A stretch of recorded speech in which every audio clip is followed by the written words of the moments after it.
श्रीकृष्णपरब्रह्मणे नमः। ॐ शुक्लाम्बरधरं विष्णुं शशिवर्णं चतुर्भुजं प्रसन्नवदनं ध्यायेत् सर्वविघ्नोपशान्तये। శ్రీ భగవద్గీత ఈ అధ్యాయమందు తెలుపబడిన అక్షరుడు ప్రతిబింబము అనగా జీవుడు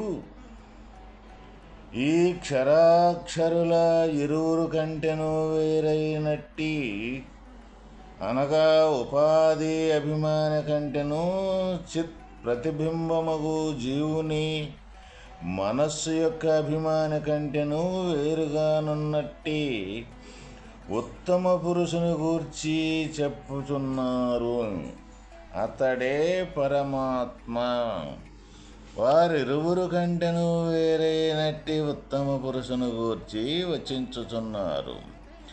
ఉత్తమ పురుషస్త్వన్యః పరమాత్మేత్యుదాహృతః యో లోకత్రయమావిశ్య బిభర్త్యా వ్యయైశ్వరః. ఎవడు మూడు లోకములందును ప్రవేశించి వానిని భరించుచున్నాడో అట్టి నాశరహితుడును జగన్నియామకుడును పైన తెలిపిన క్షరాక్షరులిద్దరి కంటెను వేరైన వాడును అగు ఉత్తమ పురుషుడు పరమాత్మయని చెప్పబడుచున్నాడు. పైన తెలిపిన నశ్వర దేహాభిమాని కంటెను చిత్ ప్రతిబింబ రూపుడుగు జీవుని మనస్సు యొక్క అభిమాని కంటెను వేరుగా ఆత్మ కలడు.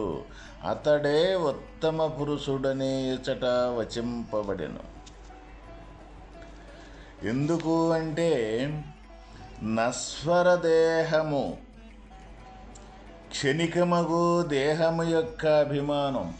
ఇది క్షణికములో ఈ దేహం అనేది ఎటు కనుమరుగైపోతుందో మనకి ఎవరికి కూడా తెలియదు. అంటే నిరంతరము ఈ క్షణికమైన దేహంతోటే శాశ్వతము అని మనం ఈ లోకములో ప్రతి ఒక్కరము కూడా జీవనగమనం చేస్తూ ఉంటాము. కానీ భగవంతుని యొక్క మాట అంటే శ్రీకృష్ణ పరమాత్మ యొక్క మాట ఏ విధంగా ఉంది అంటే ఇది నశ్వర దేహము, ఇది క్షణికమైనది. మరి దీని మీద మమత్వం కానీ దీని మీద ఇదే శాశ్వతమని నిజమనుకోని బ్రతికే జీవనంగానే నిత్యం కాదు. రెండవది ఈ శరీరాన్ని కదిలించి నడిపించే యొక్క ఈ మనస్సు యొక్క అభిమాని. అంటే మనస్సుతోటి మనం సర్వకార్యకలాపాలు చేస్తూ ఉంటాము కదా, వాటితో చేసే ఏ నిజము అనుకునే మనస్సు యొక్క అభిమానత్వం ఏదైతే ఉందో అది ఇక్కడ జీవుడు. ఇక్కడ ఈ శరీరానికి సంబంధించిన మమత్వము నశ్వరమైనదే. ఈ దేహానికి సంబంధించింది నశ్వరమైనప్పుడు ఈ దేహంలో ఉన్న మనస్సు యొక్క వికారాలు ఏవైతే ఉన్నాయో అయ్యే నిజము అనుకునేది ఇక్కడ జీవుడు అన్నమాట. అందువల్ల ఈ క్షరము అక్షరము అంటే ఈ క్షరం అనేది నశించే దేహం కానీ ఈ అక్షరం అనే శాశ్వతమైన జీవుడు కానీ ఈ రెండు కూడా నిత్యములు కాదు, అనిత్యములు. ఎందుకు అంటే ఈ అక్షరస్వరూపుడగు జీవుడు శాశ్వతంగా ఈ దేహ వినియోగాంతరం మళ్ళీ శరీరాన్ని ధరించడం జరుగుతూ ఉందన్నమాట. అటువంటప్పుడు ఈ అక్షర స్వరూపుడైన జీవుడు కూడా పరమాత్మ స్థితిని చెందినప్పుడు, పరమాత్మలో విలీనమైనప్పుడు ఈ జీవత్వం కూడా తొలగిపోతూ ఉంటుందన్నమాట. అందువల్ల ఇక్కడ జీవుడు ఎప్పుడూ అబద్ధమవుతాడు అంటే తన వాస్తవమైన స్థితిని, తన ఏ స్థానం నుంచి ఇక్కడ నేను అనే మనస్సుతోటి కూడుకున్న అభిమానాన్ని పెంచుకున్నాడో ఆ స్థానమే జీవుడు వేరయ్యాడు, జీవుడనే పేరు వచ్చింది. ఈ జీవత్వం కూడా ఎప్పుడు తొలగిపోతూ ఉంటుందంటే సర్వవ్యాపకత్వం అయిన పరమాత్మ స్థితిలో విలీనమైనప్పుడు ఈ జీవత్వం కూడా తొలగిపోవడం జరుగుద్ది. అయితే ప్రపంచములో కొంతమంది దేహస్థితి యందు, కొందరు ఈ జీవస్థితి యందు ఉండుచుందురు. వారిరువురును సామాన్య పురుషులు. ఆత్మయందు ఉండువాడే ఉత్తమ పురుషుడు. అట్టి ఉత్తమ పురుషత్వమును లేక పురుషోత్తమత్వమును సర్వులును ప్రయత్నపూర్వకముగా సంపాదించవలేను. ఈ ప్రపంచంలో ఈ దేహస్థితి యందు కొంతమంది, ఈ జీవస్థితి యందు కొంతమంది ఈ ఆత్మస్థితి యందు కొంతమంది.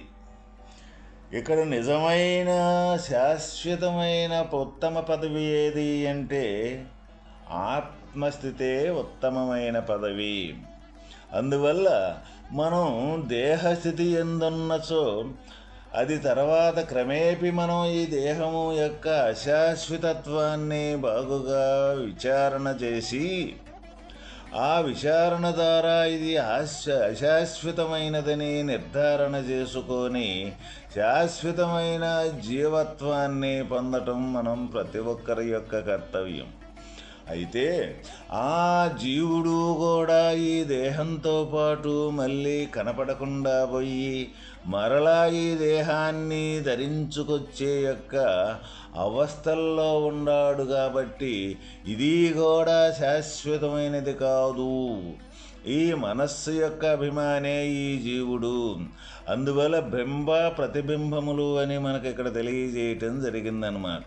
బింబ ప్రతిబింబములు అంటే సూర్యుడి యొక్క రూపకము. ఇక్కడ మనం కింద నీటి యొక్క ఒక రంబు, 2 రంబులు, 3 రంబులు కానీ ఉన్నట్లయితే వాటిలో సూర్యుడి యొక్క ప్రతిబింబము అన్నింటిల్లో కూడా సూర్యుడి ఉన్నట్టు మనకు కనపడుతూ ఉన్నదన్నమాట. అయితే ఆ సూర్యుడి యొక్క వాస్తవమైన తత్వం మన వేరుగానే వీటికి విలక్షణంగానే ఉన్నదన్నమాట. ఈ నీటిలో కనపడే బింబం ఏదైతే ఉందో, ఈ నీటిలో కనపడే యొక్క ఛాయ ఏదైతే ఉందో అటువంటిదే ఈ జీవుడు అంటే. వాస్తవకంగా ఈ జీవత్వానికి పరమాత్మ యొక్క అంశ అనేది, పరమాత్మ యొక్క సత్తా అనేది లేకపోతే ఈ జీవత్వం అనేది ప్రత్యేకత అనేది లేనే లేదు. అందువల్ల ఈ నీటిలో ఈ బింబము యొక్క ఛాయ, ఈ బింబము యొక్క రూపకం ఏ ఆధారంతో ఉన్నది అంటే పై సూర్యుడి యొక్క ఆధారంతో ఈ ప్రతిబింబం అనేది మనకి గోచరం అవుతూ ఉన్నదన్నమాట. అదేవిధంగా ఇక్కడ మన ఈ జీవత్వం అనేది ఎటువంటిదంటే పరమాత్మ యొక్క అంశ. ఆ పరమాత్మ యొక్క అంశ అయినప్పుడు ఈ దేహం కాదని, తర్వాత ఈ దేహంతో కూడుకున్నది అశాశ్వతత్వాన్ని మనం తెలుసుకొని ఈ దేహాన్ని యొక్క ఉనికిని సంపూర్ణంగా వదిలి జీవత్వాన్ని పొంది, ఈ జీవత్వం కూడా ఇది పరమాత్మ యొక్క ఛాయ, ఇది నిజం కాదు అని ఈ మార్పులు చేర్పులు చెందుతూ ఉందని ఈ జీవత్వాన్ని కూడా వదిలి పరమాత్మ యొక్క స్థితిని పొంది స్థిరంగా ఉండే తత్వాన్ని అభ్యసించి అటువంటి స్థితిని పొందటమే మానవుడి యొక్క కర్తవ్యము అని ఇక్కడ మనకు భగవానుడు తెలియజేయుచున్నారు. అయితే ఇక్కడ మనకి ఎంత మట్టికి తెలుసు అంటే లోకములో దాదాపు 190 మందికి ఎంత మట్టికి తెలుసు అంటే ఈ దేహాన్ని గురించే తెలుసు, కానీ ఈ దేహంలోన ఉన్న జీవత్వాన్ని గురించి, జీవుని గురించి చాలామందికి తెలియదు. జీవుడిగా జీవించటం అనేది తెలియదు.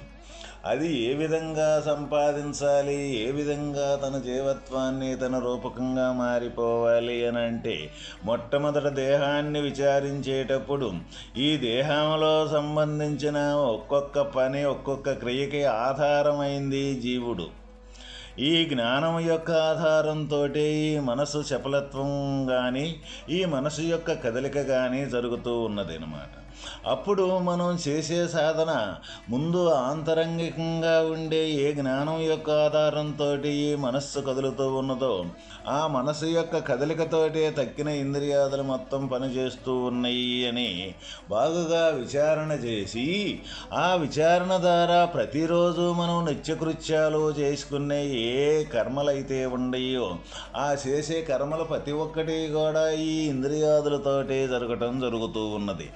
ఆ విధంగా జరిగేటప్పుడు మనం సాధన విధానం అనేది ఏ రకంగా ఉండదంటే ఈ జ్ఞానాన్ని వదలకుండా ఆ జ్ఞానం యొక్క ఆధారంతో నేను వింటూ ఉన్నాను, ఆ జ్ఞానం యొక్క ఆధారంతో నేను మాట్లాడుతూ ఉన్నాను, మళ్ళీ ఆ జ్ఞానం యొక్క ఆధారంతో నా సంకల్పం అనేది కదులుతూ ఉన్నది, ఆ జ్ఞానం యొక్క ఆధారంతో ఈ చేతులతోటి ఇచ్చిపుచ్చుకోవటం జరుగుతూ ఉన్నది, ఆ జ్ఞానం యొక్క ఆధారంతో బుద్ధిరూపకంగా నిశ్చయించగలుగుతూ ఉన్నాను, ఆ జ్ఞానం యొక్క ఆధారంతో నా ఈ లోన ఆకలనే దాన్ని గుర్తెరుగుతూ ఉన్నాను, ఆ ఆకలిని గుర్తెరిగిన తర్వాత తనకు కావలసిన పదార్థాన్ని జ్ఞానం యొక్క ఆధారంతో తీసుకోవడం జరుగుతూ ఉన్నది. ఆ జ్ఞానం యొక్క ఆధారంతో ఆ జ్ఞానమే ఈ చిత్తరూపకంగా మారి అనేక చింతనలు ఏవైతే ఉన్నాయో ఆ విధంగా చింతన చేయటం జరుగుతూ ఉన్నది. ఆ చింతనలు చేసిన విషయాల మొత్తాన్ని కూడా మళ్ళీ అక్కడే నిగూఢంగా ఈ జ్ఞానమే ఈ తీరుగా తయారయ్యి మారిచ్చి ఈ నాలికనే రుచికరమైన పదార్థాలని ఇది బాగుంది బాగులేదని గుర్తెరుగుతూ ఉన్నాను. అట్లా ఆ జ్ఞానం యొక్క ఆధారంతో ఈ జ్ఞానం అంటే ముక్కుల ద్వారా మంచి చెడు వాసనలు చూడటం కానీ ఈ పాయువుతోటి కనీసం మల విసర్జన మూత్ర విసర్జన చేయటం కానీ ఈ మొత్తం కూడా ఏ ఆధారంతో జరుగుతూ ఉన్నది అంటే జ్ఞానం యొక్క ఆధారంతో జ్ఞానమే ఇన్ని రూపకాలుగా ఈ క్రియలు మొత్తం జరుగుతూ ఉన్నాయి అన్నమాట. అయితే అప్పుడు ఆ విధంగా ప్రతి కదలికప్పుడు ప్రతి క్రియప్పుడు ఆ జ్ఞానం అనే గుర్తుతోటి కానీ మనం ఈ క్రియలన్నీ కానీ చేయగలిగాము అంటే మనం జ్ఞానంగా మిగిలిపోయే స్థితి మనకు ఒక రోజుకి అటువంటి అనుభూతి అటువంటి స్థితిగా మారిపోవటం జరుగుద్ది. అదే ఈ వేదాంతం అనేది ఆత్మవిద్య అనేది కేవలం చెప్పుకుంటూ పోయేదే కాదు, చెప్పిన దాన్ని వినటమే సరిపోదు, ఈ విన్నదాన్ని ఈ విధంగా ఆచరణ చేసి ఈ దేహం యొక్క అశాశ్వతత్వాన్ని బాగుగా నిశ్చయించి ఇది ఏ రోజైనా సరే ఇది కొంపముంచుద్ది, ఎప్పుడూ కూడా ఇది శాశ్వతమైనది కాదు అని నిజ నిర్ధారణ కానీ సలిపి, అందువల్ల దీనికి ఆధారమైన చేతనా స్వరూపమైన జీవుడు ఏ విధంగా లోన ఉన్నాడు అని ఈ ఇంద్రియాదులకి అతీతంగా ఉన్న యొక్క జ్ఞానస్వరూపంగా ఉండి ఈ ఇంద్రియాదులు మొత్తంతో ప్రపంచాన్ని మొత్తం కూడా చుట్టుముట్టుకొచ్చి ఈ ప్రపంచంలో జరిగే సర్వకార్యకలాపాలు ఆ జీవుడి యొక్క ఆధారంతో జరుగుతూ ఉన్నాయి అని ఎవరైతే అటువంటి స్థితితోటి ఈ సర్వకార్యకలాపాలు జరుపుతూ ఉంటారో వాళ్ళు ఈ జీవుడిగా మారిపోవటం జరుగుద్ది. లేకపోతే ఈ దేహం అనే అభిమానం కానీ ఈ దేహం అనేది లేదు అనేది కానీ మనకు నిర్ణయము జరగదు. ఎందుకు జరగదు అంటే ఒకటి తొలగితేనే ఇంకొక రూపకంగా మనం మారిపోగలుగుతాం. దీని మీద సంపూర్ణంగా ఇది అబద్ధము అవ్వాలి అని అంటే ఇంకొకటి దీనికంటే భిన్నంగా ఉండే ఆ స్వరూపమే మనం అనుకుంటేనే తప్ప ఇదిగా మారిపోవటం జరుగుద్ది. దీన్ని తొలగించుకోవటం జరుగుద్ది. అందువల్ల శరీరం అబద్ధం అని 1,00,000 సార్లు 1,00,00,000 సార్లు చెప్పుకున్నప్పటికి కూడా శరీరం అబద్ధం కాదు. ఎందుకు కాదు అంటే శరీరమే నువ్వయ్యి శరీరాన్ని అబద్ధం అనుకుంటే ఏ విధంగా అబద్ధం అవుద్ది? శరీరంలో ఉన్న జీవుడు నువ్వైనప్పుడు శరీరం అబద్ధం అయిపోతుంది. ఇప్పుడు మనకి జాగ్రత్త అవస్థ ఉన్నది. ఈ జాగ్రత్త అవస్థ అనేది ఇది అబద్ధం కావాలంటే మన స్వప్నావస్థకి వెళ్ళినప్పుడే ఇది అబద్ధం అయిపోద్ది. మరి ఈ స్వప్నావస్థ అబద్ధం కావాలి అంటే మన సుషుప్తి అవస్థకి వెళ్ళినప్పుడు ఈ స్వప్నావస్థ అబద్ధం అయిపోద్ది. అట్లా ఒక వస్తువు నుంచి ఒక వస్తువు అబద్ధం కావాలి అన్నప్పుడు దీనికంటే వేరుగా ఉన్న ఇంకో వస్తువుగా మనం అయినప్పుడు అప్పుడు తీరుగా మారినప్పుడే ఇది అబద్ధం అయిపోద్ది. అప్పుడు ఏ కార్యకలాపాలు వదలటం అంటూ జరగదు. దేహాభిమానంగా ఉన్నప్పుడు మనం దేహమే నిజం అనుకుంటున్నాం కాబట్టి ఈ దేహంతో జరిగే ప్రతి కార్యకలాపాలు దేహాభిమానంతో చేయటం జరుగుద్దన్నమాట. అదేవిధంగా ఏ కార్యకలాపాలు ఎప్పుడైతే జీవుడిగా మనం మారిపోతామో ఆ జీవుడే తానయ్యి సర్వకార్యకలాపాలు చేయటం జరుగుతూ ఉన్నది. ఈ వ్యత్యాసం అనేది అనుభవపూర్వకంగా దేహం మీద అభిమానాన్ని తొలగించుకొని ఆ వాస్తవమైన జీవస్థితిని కానీ మనం చెందినట్లయితే అప్పుడు ఈ దేహం అనేది సంపూర్తంగా లేదు అని, ఇది నశ్వరము అని అప్పుడు చెప్పగలుగుతాము. ఏ విధంగా అంటే ఇది లేదు అంటే వాస్తవమైన దీనికంటే భిన్నంగా దీనికంటే వేరుగా దీనికి ఆధారమైన వస్తువు జీవుడు అనే జీవుడిగా మారిపోతాం కాబట్టి అదేవిధంగా మనం ఆ జీవస్థితిని కానీ సంపూర్తిగా అనుభవపూర్వకంగా మారినప్పుడు అప్పుడు ఈ జీవుడికి ఆధారమైన స్వరూపం పరమాత్మ యొక్క స్వరూపం. అప్పుడు ఈ పరమాత్మ యొక్క స్వరూపము యొక్క ఆధారంతో ఈ జీవ చైతన్యం కదులుతూ ఉంది ఇంద్రియాదులతోటి అని అటువంటి సాధన ఎవరైతే నిరంతరము ఆ సాధన ఎవరైతే చేయగలుగుతారో అప్పుడు ఈ దేహము లేకుండా ఎట్లయితే జీవచితిగా మారినప్పుడు దేహం లేకుండా ఏ విధంగా తొలగిపోయిందో తన భావనలో తన నిశ్చయంలో అదేవిధంగా ఈ మనస్సు యొక్క అభిమానిగా ఉండే ఈ జీవుడు కూడా ఈ జీవత్వం అనేది లేనే లేదు అనే నిర్ణయం జరిగిన మరుక్షణమే ప్రత్యక్షంగా ఉండే పరమాత్మ యొక్క స్థితికేగా మారిపోవటం జరుగుద్ది. ఇట్లా ఈ మానవ దేహాన్ని ధరించిన లక్ష్యాన్ని పరమాత్మ మనకి ఈ విధంగా వివరించి దేహమైతే నువ్వు ముందు జీవుడిగా మారిపో, నువ్వు జీవుడు అయితే తర్వాత పరమాత్మగా మారిపో అని మనకి కంఠపదముగా చెప్పటం జరుగుతూ ఉన్నది. ఇది కేవలము ఆచరణ వేదాంతమే కానీ వాచా వేదాంతం అనేది కానే కాదు. మాటలతో చెప్పుకునేది అనేక రకాలుగా లోక వ్యవహారాల గురించి మనం చెప్పుకుంటూ ఉంటాం. కానీ అవన్నీ కూడా ముందొక మాట వచ్చి తర్వాత రెండో మాట వచ్చేసరికి మాట వెళ్ళిపోతూనే ఉంటుంది. ఎన్నో మాట్లాడుతుంటాం, ఎన్నో వెళ్ళిపోతూ ఉంటాయి. కానీ వాస్తవమైన స్థితి ఎన్ని మాట్లాడినా ఎంత లోక వ్యవహారం జరిపినప్పటికీ కూడా అన్నింటికీ ఆధారంగా సాక్షిపోతకంగా ఎప్పుడూ స్థిరమైన తత్వంగా ఉండేదే వాస్తవమైన ఆత్మస్థితి. అటువంటి ఆత్మస్థితిని పొందటమే మానవుడి యొక్క లక్ష్యం. కానీ ఇంకా అనేక రకాలుగా ఈ ప్రపంచంలో కనపడే విధానాలను చూసి మోసపోకుండా ఉండే విధానం ఏదైతే ఉందో అదే మనకి ఇక్కడ భగవానుడు సూటిబోతగా ఇక్కడ మనకు తెలియజేయటం జరుగుతూ ఉన్నది. కాబట్టి ప్రతి ఒక్కరము కూడా మనం ఎక్కడున్నాము అని మనం ప్రశ్నించుకుంటే మనకు తెలిసిపోతుంది. దేహమే నేననుకుంటున్నామా, జీవుడు నేననుకుంటున్నామా, ఆత్మ యొక్క స్వరూపంగా ఉన్నామా అన్న విషయాన్ని కానీ ఎవరికాళ్ళు ప్రశ్నించుకుంటే తప్పనిసరిగా మన స్వరూపం మనకు అర్థమవుద్ది. ఓం తత్సత్.